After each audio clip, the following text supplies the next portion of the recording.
أشهد أن لا إله إلا الله وحده لا شريك له ونشهد أن سيدنا وإيماننا وحبيبنا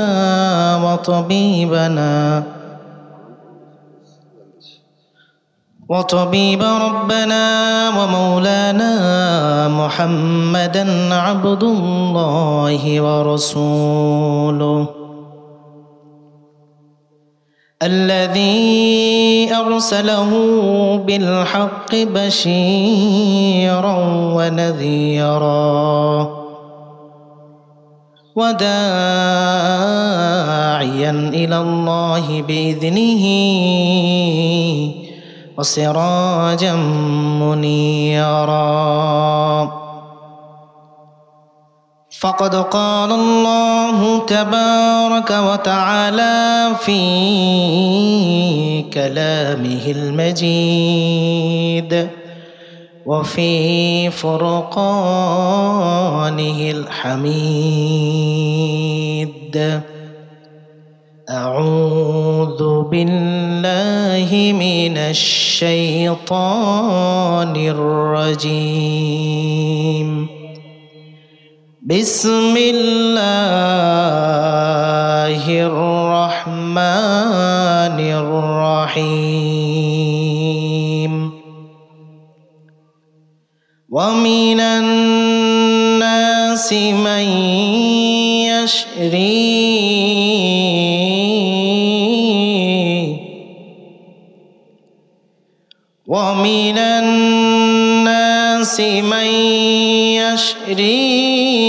نفسه ابتغاء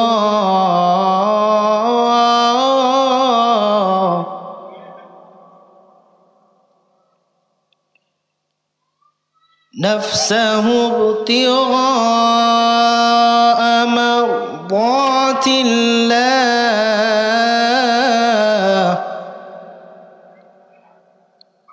والله رؤوف بالعباد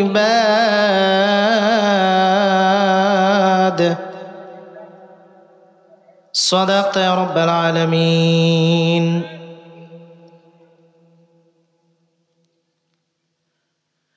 মিরাপাড়া দারুল ইমান হাফিজিয়া মাদ্রাসার হাফিজ ছাত্রদের পাগড়ি প্রদান, সাউতুল হীরা মহিলা মাদ্রাসার হাফেজা ছাত্রীদের বোরকা প্রদান এবং মিরাপাড়া কেন্দ্রীয় জামে মসজিদের উদ্যোগে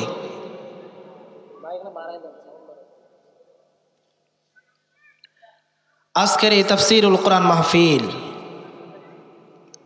মঞ্চে উপস্থিত রয়েছেন আমার পরম শ্রদ্ধেয় প্রাণপ্রিয় উস্তাদ কুতুববাস চৌধুরী বাড়ি জামে মসজিদের সম্মানিত খতিব, আজকের এই তাফসীরুল কোরআন মাহফিলের সম্মানিত সভাপতি জনাব হযরত মাওলানা খলিলুর রহমান সাহেব।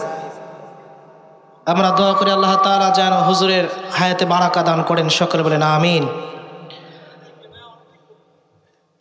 সামনে উপবিষ্ট অত্র এলাকার ধর্মপ্রাণ মুসলমান,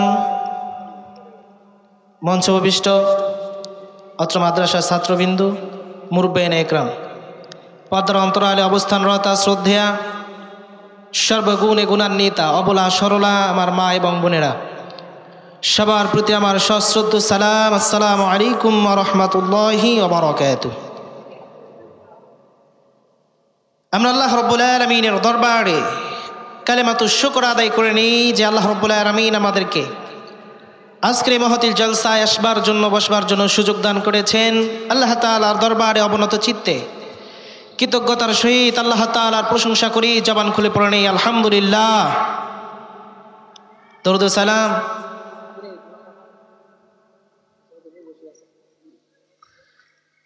আখিরি জামানার পয়গম্বর, সর্বকালের সর্বযুগের সর্বশ্রেষ্ঠ মহামানব, সাইয়্যিদুল কাওনাইন রাহমাতুল লিল আলামিন, আশরাফুল আম্বিয়া, বিশ্বনবী, বিশ্বনেতা জনাব মুহাম্মদুর রাসূলুল্লাহ সাল্লাল্লাহু আলাইহি ওয়াসাল্লাম।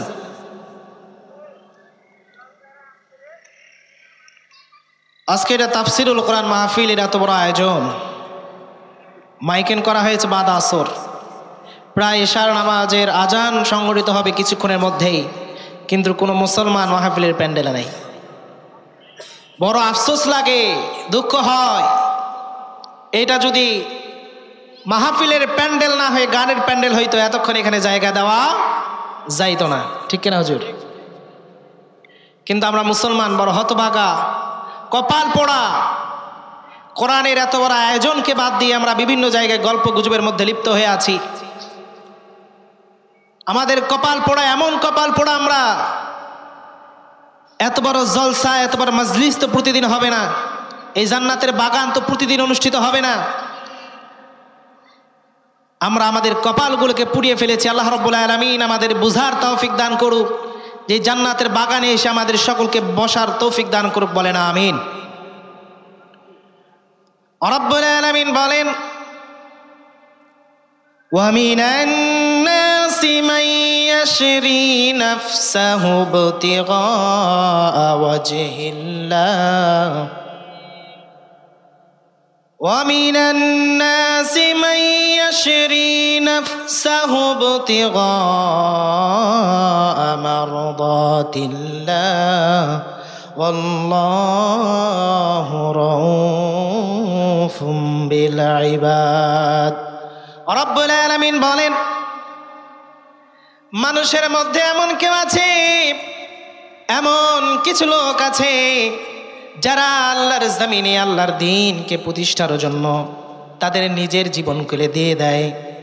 রব্বুল আলামিন আরো বলেন, আমি রব্বুল আলামিন, আমি আল্লাহ ওই সমস্ত বান্দাদের উপরেই বড়ই মেহেরবান, পক্ষান্তরে যারা আল্লাহর দ্বীন কায়েমের পথে চলে না, আল্লাহর দ্বীন দুনিয়ায় প্রতিষ্ঠা হোক এইটা চায় না, আল্লাহ রাব্বুল আলামিন কিয়ামতের দিন তাদের সঙ্গে এমন আচরণ করবে, তারা আল্লাহ তাআলার কাছে কিয়ামতে কোনো প্রকার রেহাই পাবে না। প্রিয় ভাইরা আমার, একটু দিলের কান লাগায় শোনেন, কঠিন কিয়ামতের দিন যখন আল্লাহ রাব্বুল আলামিন মানুষের বিচার শুরু করে দিবে, সকলে ইয়া নফসি বলে চিৎকার করতে থাকবে, বিভিন্ন দিক ছোটাছুটি করতে শুরু করবে। ইন দ্য মিন টাইম আল্লাহ তাআলা ডাক দিয়ে বলবে, ও পৃথিবীর মানুষ, দুনিয়ায় তোমাদেরকে আমি যে কাজের জন্য পাঠিয়েছিলাম, তোমরা তো সেই কাজ করো নাই, নিজের মন গড়া জীবন যাপন করেছো। যখন দিন কায়েমের জন্য তোমাদের উপরে দাওয়াতের ডাক এসেছে, তোমরা সেখান থেকে পলায়ন করেছো। যেমনি করে মুনাফিকদের সরদার আব্দুল্লাহ বিন উবাই বিন সালুল, তিনি আল্লাহর রাসূলের পিছনে নামাজ আদায় করেছে, রাসূলুল্লাহ সাল্লাল্লাহু আলাইহি ওয়াসাল্লামের পরিধান করা জুব্বা তার গায়ে দিয়েছে, রাসূলুল্লাহ সাল্লাল্লাহু আলাইহি ওয়াসাল্লামের সঙ্গে দাওয়াত খেয়েছে, তার পিছনে নামাজ আদায় করেছে। রাসূলুল্লাহ সাল্লাল্লাহু আলাইহি ওয়াসাল্লামের থুতু মুবারক তার ঠোঁটের সঙ্গে লাগিয়ে দিয়েছে। রাসূলুল্লাহ সাল্লাল্লাহু আলাইহি ওয়াসাল্লাম তিনি যেভাবে চলেছেন সেভাবেই তিনি চলার জন্য চেষ্টা করেছেন। রাসূলুল্লাহ সাল্লাল্লাহু আলাইহি ওয়াসাল্লাম তার জান্নাতি জবান দিয়ে আল্লাহর পক্ষ থেকে যে ঘোষণা দিয়েছেন, এই আব্দুল্লাহ বিন উবাই বিন সালুল যতক্ষণ পর্যন্ত সেটা কায়েম করতে পারে নাই, তার মনে শান্তি আসে নাই। কিন্তু যখন আল্লাহ তাআলা দুনিয়ার বুকে দিন কায়েমের জন্য রাসূলুল্লাহ সাল্লাল্লাহু আলাইহি ওয়াসাল্লামকে নির্দেশ দিলেন, ওই সময় আব্দুল্লাহ বিন উবাই বিন সালুল রাসূলুল্লাহ সাল্লাল্লাহু আলাইহি ওয়াসাল্লামের পক্ষপাতিত্ব করে নাই। তিনি সব করেছে, নামাজ পড়েছে, রোজা করেছে, হজ করেছে, যাকাত দিয়েছে, ইসলামের সমস্ত বিধিবিধানগুলো তার জীবনে বাস্তবায়ন করেছে, কিন্তু আল্লাহর জমিনে দিন প্রতিষ্ঠা হোক এটা তিনি চায় নাই। এই কারণে এই আব্দুল্লাহ বিন উবাই বিন সালুল যখন মৃত্যুবরণ করলেন, রাসূলুল্লাহ সাল্লাল্লাহু আলাইহি ওয়াসাল্লামের কাছে তার ছেলে খবর নিয়ে আসলো, ইয়া রাসূলুল্লাহ, ইয়া হাবিবাল্লাহ, আমার আব্বা জান তো ইন্তেকাল করেছেন। আমার আব্বার বড় ইচ্ছা ছিল, তিনটি ইচ্ছা ছিল। রাসূলুল্লাহ সাল্লাল্লাহু আলাইহি ওয়াসাল্লাম বলেন, বলো বলো তোমার বাবার কি ইচ্ছা ছিল? তার সন্তান বলছে, ইয়া রাসূলুল্লাহ, ইয়া হাবিবাল্লাহ, আমার বাবার ইচ্ছা ছিল আমার বাবা মারা যাওয়ার পর আপনার শরীরের জুব্বাটা যেন তার গায়ে কাফনের কাপড় হিসেবে পরিয়ে দেওয়া হয়। রাসূলুল্লাহ সাল্লাল্লাহু আলাইহি ওয়াসাল্লাম তার জামাটা খুলে দিলেন, তার জামা পরিয়ে দেওয়া হলো। রাসূলুল্লাহ সাল্লাল্লাহু আলাইহি ওয়াসাল্লামের থুতু মুবারক তার ঠোঁটের সঙ্গে লাগিয়ে দেওয়া হলো। এরপর তার বাবার ইচ্ছা ছিল, সলুলের ইচ্ছা ছিল, রাসূলুল্লাহ সাল্লাল্লাহু আলাইহি ওয়াসাল্লাম নিজে জানাজা করে তার দাফন কাফনের ব্যবস্থা করবেন। রাসূলুল্লাহ সাল্লাল্লাহু আলাইহি ওয়াসাল্লাম তার জানাজা পড়াতেই যাবেন। প্রতিমধ্যে আল্লাহর রাসূলের জলিলুল কদর সাহাবী হযরত ওমর ইবনুল খাত্তাব রাদিয়াল্লাহু তাআলা আনহু রাসূলুল্লাহ সাল্লাল্লাহু আলাইহি ওয়াসাল্লামের জামা মুবারক টেনে ধরেছেন, বলছেন, ইয়া রাসূলুল্লাহ, ইয়া হাবিবাল্লাহ, আপনি কই যাচ্ছেন? কার জানাজায় যাচ্ছেন?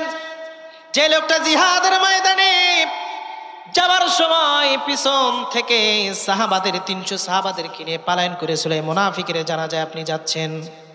রাসূলুল্লাহ সাল্লাল্লাহু আলাইহি ওয়াসাল্লাম বলেন, হে ওমর, আমার জামাটা ছেড়ে দাও, আমি তার জানাজায় যেতে চাই।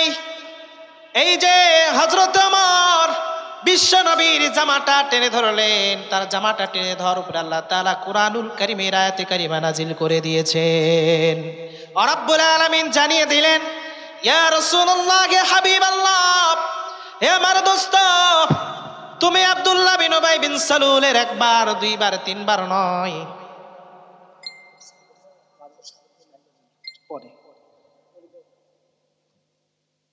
রাসূলুল্লাহ সাল্লাল্লাহু আলাইহি ওয়াসাল্লামকে জানিয়ে দিলেন, হে রাসূল, একবার নয়, দুইবার নয়, তিনবার নয়, 7 বার নয়, আপনি যদি আব্দুল্লাহ বিন উবাই বিন সালুলের 70 বার জানাজা করেন, তারপরেও আমি আল্লাহ তাকে কোনোভাবে মাফ করতে পারবো না। একটা জিনিস সে চেয়েছিল, আল্লাহর দুনিয়ায় আল্লাহর দ্বীন কায়েম না হোক, তাতেই আল্লাহ রাব্বুল আলামিন রাসূলুল্লাহ সাল্লাল্লাহু আলাইহি ওয়াসাল্লামের দোয়াকে ফিরিয়ে দিয়েছেন, কবুল করেন নাই। অথচ দেখেন, আল্লাহর হাবিবের একজন সাহাবা হযরত আবু হুরায়রা রাদিয়াল্লাহু তাআলা আনহু, তিনি রাসূলুল্লাহ সাল্লাল্লাহু আলাইহি ওয়াসাল্লামের কাছে আসলেন। এসে মসজিদে নববীতে বসে আছেন। রাসূলুল্লাহ সাল্লাল্লাহু আলাইহি ওয়াসাল্লামের কাছে আসলেন, এসে বললেন, ইয়া রাসূলুল্লাহ, ইয়া হাবিবাল্লাহ, আমার মা আমাকে মেরেছে, আমার মা আমাকে মেরেছে। রাসূলুল্লাহ সাল্লাল্লাহু আলাইহি ওয়াসাল্লাম বলেন, আবু হুরায়রা, তোমার মা তোমাকে মেরেছে, এতে আমি ইন্টারফেয়ার করব কেন? আমার কিছু করার নাই। তোমার মা তোমাকে মেরেছে, এটার বিচার কি তুমি আমাকে দিতে এসেছো নাকি? তোমার মা যদি তোমাকে মেরে থাকে, আমার কিছু করার নাই। কারণ রব্বুল আলামিন জানিয়ে দিয়েছেন, ক্বাদা রাব্বুকা আল্লা তা'বুদু ইল্লা ইয়াহু ওয়া বিল ওয়ালিদাইনি ইহসানা। ও আবু হুরায়রা, তোমার মা তোমাকে মেরেছে, আমি রাসূল এখানে কোনো কিছুই করতে পারবো না, কিছু বলার সুযোগ আমার নাই। তুমি কি তোমার মায়ের বিরুদ্ধে আমার কাছে নালিশ নিয়েছো? রে আবু হুরায়রা। আবু হুরায়রা চোখের পানি ছেড়ে দিয়ে বললেন, ইয়া রাসূলুল্লাহ, ইয়া হাবিবাল্লাহ, আমি আমার মায়ের বিরুদ্ধে আপনার কাছে বিচারে নিয়ে আসি নাই। বিশ্বনবী বললেন, তাহলে কেন এসেছো? আবু হুরায়রা বলতেছে, ইয়া রাসূলুল্লাহ, ইয়া হাবিবাল্লাহ, আপনার দরবার থেকে বাড়িতে ফিরে যাইতে আমার দেরি হয়ে গেছে। আমার মা একজন মুশরিকা, সে দিন বোঝে না, সে আপনার বিরুদ্ধাচরণ করে, সে দিনের পথে অটল নয়, কোরআন হাদিসের বুঝ কোনো জ্ঞান তার ভিতরে নাই। আমি যখন আমার মায়ের সামনে গেলাম, আমি বাসায় গিয়ে দেখি আমার মা দরজা খুলে আমার জন্য অপেক্ষমান আছে। আমি আমার মাকে বললাম, মা তুমি এখানে দাঁড়িয়ে আছো কেন? আমার মা বলল, আবু হুরায়রা, আমার প্রাণ প্রিয় কলিজার টুকরা সন্তান, তুমি কোথায় গিয়েছিলে বলো। আবু হুরায়রা বললেন, ইয়া রাসূলুল্লাহ, ইয়া হাবিবাল্লাহ, আমি আমার মাকে উত্তর দিলাম, আমি যে নবীর কদম চুমলে দুনিয়া ধন্য, আখিরাতেও তার জন্য জান্নাত। যে নবীর কদম চুমতে পারলে, যে নবীর আদর্শ মতো চলতে পারলে, তার জীবন দুনিয়া এবং আখিরাতে ধন্য হয়ে যায়। আমি গিয়েছিলাম আখিরি জামানার পয়গম্বর বিশ্ব নবী জনাবে মুহাম্মদুর রাসূলুল্লাহ সাল্লাল্লাহু আলাইহি ওয়াসাল্লামের দরবারে গিয়েছিলাম।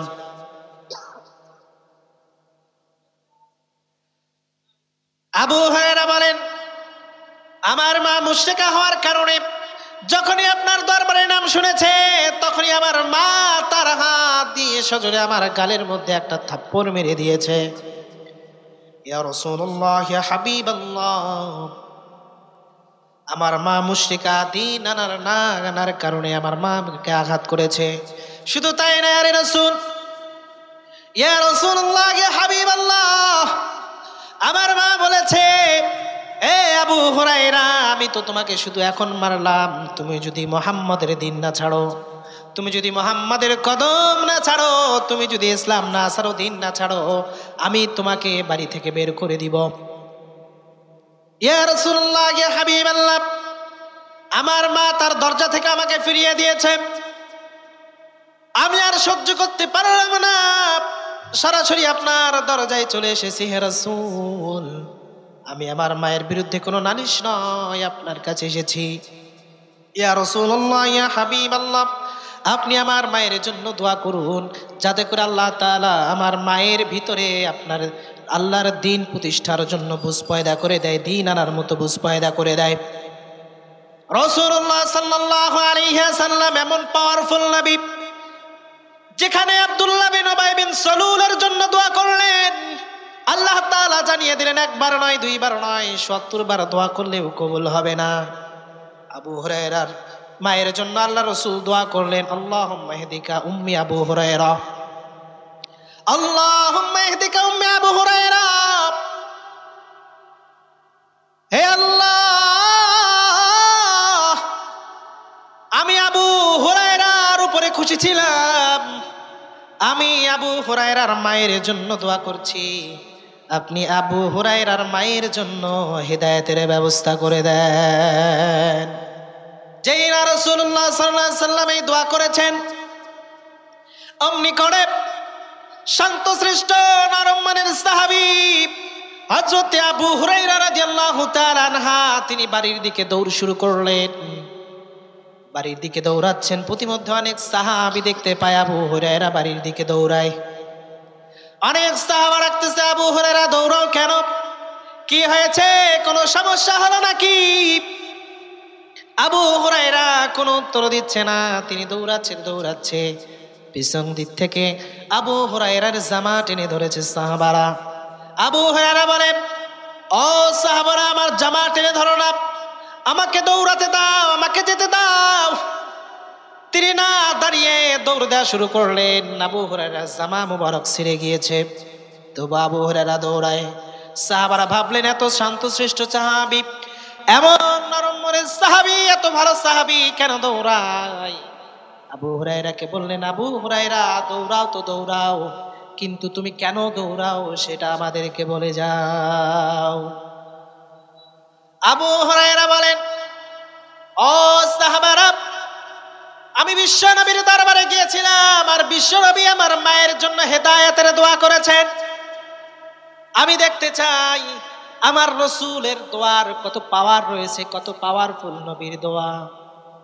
এই দোয়াটা দেখবার জন্য আমি দৌড়াচ্ছি, আমি বাসায় গিয়ে দেখতে চাই।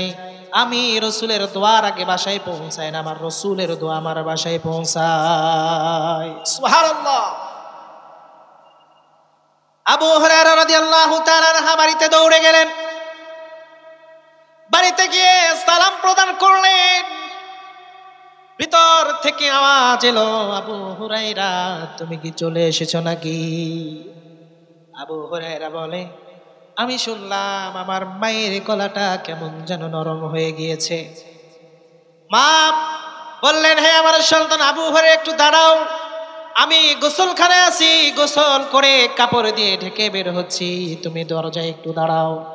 আবু হুরায়রা বলেন, আমি যখন বাসা থেকে যাচ্ছিলাম, আমার মায়ের কণ্ঠের ভাষা ছিল কর্কশ, তার ভাষায় কোনো মমতা ছিল না, ভালোবাসা ছিল না। কিন্তু আমি যখন ফিরে আসলাম, দেখলাম আমার মায়ের মুখের ভাষা চেঞ্জ হয়ে গিয়েছে, কোমলতা চলে এসেছে, নমনীয়তা চলে এসেছে। আমার বুঝতে দেরি হলো না, আমি বাড়িতে পৌঁছার আগে আমার পাওয়ারফুল নবীর দোয়া আমার বাড়িতে পৌঁছে গিয়েছে। আমার মা দরজা খুলে দিলেন। দরজা খুলে দিয়ে বলছে, আবু হুরায়রা, আমি তোমার মা, তুমি আমার সন্তান, একটু আগে আমি তোমার গায়ে আঘাত করেছি রে আবু হুরায়রা, আমি তোমার শরীরে আঘাত করাটা আমার ভুল হয়ে গিয়েছে, তুমি তো খারাপ কোনো কাজ করো নাই। তুমি তো বিশ্ব নবীর হাতে, বিশ্ব নবীর কাছে গিয়ে দাওয়াত গ্রহণ করে তার কাছে দেরি করেছো। আমি তোমার মা, আমি তোমাকে মেরেছি, তুমি খবরদার খবরদার মন খারাপ করো না। আবু হুরায়রা দু চোখের পানি ছেড়ে দিয়ে আল্লাহর কাছে শুকরিয়া আদায় করলেন। আবু হুরায়রা মা বললেন, ও আবু হুরায়রা, তুমি যে রাসূলের হাতে দাওয়াত গ্রহণ করে বায়াত গ্রহণ করে ইসলাম গ্রহণ করেছো, আমি এখনো পর্যন্ত মুশরিক আছি, আমি গোসল করে পবিত্রতা অর্জন করেছি, আমি আর জাহান্নামের পথে থাকতে চাই না। তুমি আমাকে মধুর কালেমা পড়িয়ে দাও, লা ইলাহা ইল্লাল্লাহ মুহাম্মাদুর রাসূলুল্লাহ সাল্লাল্লাহু আলাইহি ওয়াসাল্লাম। আবু হুরায়রা মা ইসলাম ধর্ম গ্রহণ করলেন। প্রিয় ভাইয়েরা আমার, ইসলাম দুনিয়া এমনিতে এমনিতে প্রতিষ্ঠা হয় নাই। বিশ্বনবীর জামানায় বিশ্বনবী তার জিন্দেগিতে অন্ততপক্ষে 27টা যুদ্ধের মধ্যে, জিহাদের মধ্যে সেনাপতির দায়িত্ব পালন করেছে। তার নবুয়ত পাওয়ার পর তার জীবনে অন্ততপক্ষে 80টির উপরে জিহাদ সংগঠিত হয়। আল্লাহর জমিনে আল্লাহর দিন এমনি প্রতিষ্ঠা হয় নাই। আমরা তো রেডিমেড মুসলমান। বাপদাদার যে ইসলাম ধর্ম গ্রহণ করেছে, বাপদাদা ছিল মুসলমান, আমরা সেই মুসলমান। কিন্তু জিহাদ করে বিধর্মী থেকে, দিনহারা থেকে, মুশরিক থেকে যারা ইসলাম ধর্ম গ্রহণ করেছে, তাদের জীবনে দেখলে পাওয়া যায় তারা কত কঠিন ভাবে ইসলাম ধর্মে এসেছেন। মুসাব ইবনে উমাইর ঘটনা কে না জানে? এই মুসাব ইবনে উমর, তিনি রাস্তা দিয়ে যাচ্ছেন, যাবার সময় দেখেন বিশ্ব নবী পবিত্র কুরআনুল কারীমের আয়াত তেলাওয়াত করছেন। বিশ্ব নবী তেলাওয়াত করছেন, আর রহমান আল্লামাল কুরআন খালাকাল ইনসানা আল্লামাহুল বায়ান। এই মুসাব ইবনে উমাইর বলে, আমি বিশ্ব নবীর দরবারের সামনে দিয়ে যাচ্ছিলাম, প্রতিমধ্যে শুনতে পাইলাম বিশ্ব নবী তিনি মধুর কণ্ঠে কুরআনুল কারীমের তেলাওয়াত করছেন। আমি আগায়ে গেলাম, গিয়ে ঘরের কোণা দিয়ে তাকিয়ে দেখি বিশ্ব নবী কুরআনুল কারীম তেলাওয়াত করছে। আমি দীর্ঘক্ষণ দাঁড়িয়ে দাঁড়িয়ে কুরআনুল কারীমের তেলাওয়াত শোনার পর আমার মনটা এমন নরম হয়ে গেল, আমার দিলটা এমন নরম হয়ে গেল, আমি বিশ্ব নবীর কাছে চলে গেলাম। সামনে গিয়ে বললাম, ইয়া রাসূলুল্লাহ, ইয়া হাবিবাল্লাহ, আপনি কি তেলাওয়াত করছেন ইয়া রাসূল? এমন তেলাওয়াত তো আমি জীবনে শুনি নাই, এমন মধুর সুর তো আমার কানে আর কখনো পড়ে নাই। কত গান শুনলাম, বাজনা শুনলাম, নৃত্য শুনলাম, কত কিছুই তো শুনলাম, এমন মধুর আওয়াজ আমার কানে কখনো আসে নাই। বিশ্বনবী বললেন, ও মায়ের, আমি বিশ্বের মহাবিশ্বয় পৃথিবীর সর্বশ্রেষ্ঠ কিতাব মহাগ্রন্থ আল কোরআন তেলাওয়াত করছিলাম। মায়ের বলেন, ইয়া রাসূলুল্লাহ, ইয়া হাবিবাল্লাহ, এত সুন্দর যে তেলাওয়াত, যে কোরআনের আয়াত এত সুন্দর, না জানি আল্লাহর বিধান আনার পরে আল্লাহর জান্নাতটা এত করে সুন্দর হয়ে যাবে। বিশ্বনবী বলেন, তুমি কেন এসেছো আমাকে বলো। এই মুসাব ইবনে উমাইর বললেন, ইয়া রাসূলুল্লাহ, ইয়া হাবিবাল্লাহ, আমি দ্বীন আনতে চাই, আমি ইসলাম গ্রহণ করতে চাই। বিশ্বনবী বলেন, উমাইর, দ্বীন আনা তো বড় বিষয় নয়, এখনই তো তোমাকে আমি কালেমা পড়িয়ে মুসলমান বানিয়ে দিতে পারি, কিন্তু দ্বীন আনার পর, ইসলাম গ্রহণ করার পর তোমার জেল হতে পারে, তোমার উপরে জুলুম হতে পারে, তোমার উপর অত্যাচার হতে পারে, তোমাকে জিহাদের ময়দানে গিয়ে শহীদ হতে পারে। রে উমাইর, তুমি কি পারবে নাকি? হযরতে উমাইর বলে, ইয়া রাসূলুল্লাহ, ইয়া হাবিবাল্লাহ, আপনার হাতে যদি আমি বায়াত গ্রহণ করতে পারি, আপনার হাতে হাত রেখে যদি দ্বীন গ্রহণ করতে পারি, রে রাসূল, আমি কথা দিলাম জীবন দিয়ে দিব, শহীদ হয়ে যাব, তারপরেও আপনার দ্বীন থেকে এক চুল পরিমাণ সরে যাব না। বিশ্বনবী বলেন, তাহলে আর দেরি করার দরকার নেই, কালিমা পড়ে নাও। আশহাদু আল্লা ইলাহা ইল্লাল্লাহ ওয়া আশহাদু আন্না মুহাম্মাদান আবদুহু ওয়া রাসূলুহু। হযরতে মুসাব ইবনে উমাইর দ্বীন গ্রহণ করলেন, তিনি বাড়িতে চলে গেলেন। বাড়িতে যাওয়ার পর তার বাবা তার জন্মের পূর্বেই মারা যায়। তার চাচার ঘরে লালিত পালিত হয়, তার সমস্ত সম্পদ তার চাচার কাছেই ছিল। তিনি যখন বাড়িতে প্রবেশ করলেন, তার চাচা বললেন, কই গিয়েছিলে? হযরত মুসাব ইবনে উমাইর বললেন, চাচা আমি বিশ্বনবীর কাছে গিয়েছিলাম, বিশ্বনবীর হাতে হাত রেখে আমি কালেমা গ্রহণ করে দিন এনেছি। হযরত উমাইর ছিলেন মুশরিক, রাসূল বিরোধী, আল্লাহ বিরোধী। তার ভিতরে দ্বীনের কোনো ছিটাফোঁটা ছিল না। তিনি ছিলেন রাসূলের দুশমন, আল্লাহর দুশমন। রাসূলের হাতে বায়াত গ্রহণ করার কথা শুনে তিনি যেন তেলে বেগুনে জ্বলে উঠেছে। মুসাব ইবনে উমাইর বলছে, চাচাজি আমি তো আপনাকে বলতেই যাচ্ছিলাম, ও চাচা আমি যে রাসূলের হাতে দ্বীন গ্রহণ করেছি, চলুন না আপনি সেই রাসূলের হাতে বায়াত গ্রহণ করে আমরা চাচা ভাতিজা একসঙ্গে আল্লাহর জান্নাতে যাইতে চাই।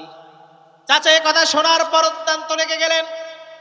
রেগে গিয়ে বলছেন, উমাইর তোমার তো বাবা মারা গিয়েছে, তুমি কার কাছে থাকো, কার খাও, কার পরো, তোমার পরনের যে কাপড়টা আছে এটা কার? হ্যাঁ হ্যাঁ আমি মানি তোমার বাবার অসংখ্য সম্পদ আছে, সেই সম্পদগুলো তোমার বাবা আমার কাছে দিয়ে গিয়েছে। তুমি যদি মুহাম্মাদের হাতে বায়াত গ্রহণ করে থাকো আর এই মুহূর্তে দ্বীন ছেড়ে না দাও, আমি বলছি আজকের থেকে তোমার বাবার সমস্ত সম্পদ আর তোমার সম্পদ থেকে তোমাকে আমি বহিষ্কৃত করে দিব। মুসাব ইবনে উমাইর বলছে, চাচাজি আমার বাবার সমস্ত সম্পদ, ধন সম্পদ, জাগতিক সম্পদ বলতে যা আছে সব কিছু আপনি আমার থেকে কেড়ে নেন, কিন্তু যে মুহাম্মাদের দ্বীন গ্রহণ করেছি সে দ্বীন থেকে এক চুল পরিমাণ আমি সরে যাব না। এই কথা বলে উমাইর চলে যাচ্ছেন। পিছন দিক থেকে তার চাচা ডেকে বললেন, মুসাব কই যাচ্ছ? দাঁড়াও দাঁড়াও, তোমার শরীরের মধ্যে যে পোশাক আছে এই পোশাকটা কার টাকা দিয়ে কেনা? মুসাব ইবনে উমাইর বলছে, এটা আপনার টাকা দিয়ে কেনা। এই মুসাব ইবনে উমাইর কেমন ছিলেন? তৎকালীন জামানায় তিনি এমন একজন স্টাইলিশ যুবক ছিলেন। তিনি এক পোশাক যেটা একবার পরতেন দ্বিতীয়বার সেই পোশাক পরতেন না। যে জামাটা গায়ে দিতেন একবার পরতেন, দ্বিতীয়বার আর গায়ে দিতেন না। যে পাজামাটা তিনি পরতেন একবার পরতেন, দ্বিতীয়বার আর পরতেন না। তিনি শরীরের মধ্যে যে সুগন্ধিটা ব্যবহার করতেন, তিনি যে রাস্তা দিয়ে হাঁটতেন ওই রাস্তা দিয়ে তারপরে যদি কেউ যাইতো বুঝতে পারতো এই রাস্তা দিয়ে কিছুক্ষণ আগে মুসাব গিয়েছে। এমন একজন স্টাইলিশ মার্কা যুবক দ্বীন গ্রহণ করার কারণে তার বাবার সমস্ত সম্পত্তি থেকে তাকে বহিষ্কৃত করা হলো। মুসাব চলে যাচ্ছেন, তার চাচা পিছন দিক থেকে ডেকে বলছেন, এই তোমার শরীরের যে জামাটা আছে এই জামাটা আমার টাকা কেনা। তুমি দ্বীন গ্রহণ করার কারণে তুমি যদি দ্বীন নিয়ে থাকতে চাও তোমার শরীরের পোশাকটা আমাকে খুলে দিতে হবে। মুসাব এই কথা শোনার পর তার শরীর থেকে জামাটা খুলে দিলেন। আবার চলে যাচ্ছেন, পিছন দিক থেকে চাচা ডেকে বলছে, ভাতিজা কই যাও? তোমার পরনে যে পায়জামাটা আছে এটাও তো আমার টাকা দিয়ে কেনা, ওইটা আমি তোমাকে নিয়ে যাইতে দিব না। মুসাব বললেন, চাচা ঠিক আছে পায়জামাটাও খুলে দিলাম। এরপর মুসাব চলে যাচ্ছিলেন, আবার চাচা ডেকে বলছে, মুসাব দাঁড়াও দাঁড়াও, তোমার পরনে যে ছোট প্যান্টটা আছে যেটা দিয়ে তুমি তোমার ইজ্জত ঢেকে রেখেছো ওইটা কার টাকা দিয়ে কেনা? মুসাব বলছে, চাচা এটাও তো আপনার টাকা দিয়ে কেনা। এইবার মুসাবের চাচা বলছে, মুসাব তুমি যাও দ্বীন নিয়ে থাকো, কিন্তু আমার টাকা দিয়ে তোমার যে শর্ট প্যান্টটা কেনা আছে এই প্যান্টটাও তোমাকে আজকে খুলে দিয়ে যেতে হবে। মুসাব চাচাকে বলতেছে, চাচা আপনিও পুরুষ মানুষ আমিও পুরুষ মানুষ, আমার লজ্জার স্থান ঢাকার মতো যে ছোট কাপড়টা আছে এটাও যদি আপনাকে খুলে দেই, আমি যুবক মানুষ, মানুষের সামনে দিয়ে গেলে আমার দিকে তাকায় থাকবে, হাসবে। চাচা বলতে, রে মুসাব তুমি দ্বীন গ্রহণ করেছো, সুতরাং এইখান থেকে তোমার যেতে হলে সমস্ত কাপড়গুলো খুলে দিতে হবে। মুসাব আল্লাহু আকবার ধ্বনি বলে তার শরীরে ছোট যে কাপড়টা লজ্জার স্থান ঢাকার যে কাপড়টা ছিল সেই কাপড়টাও খুলে দিলেন।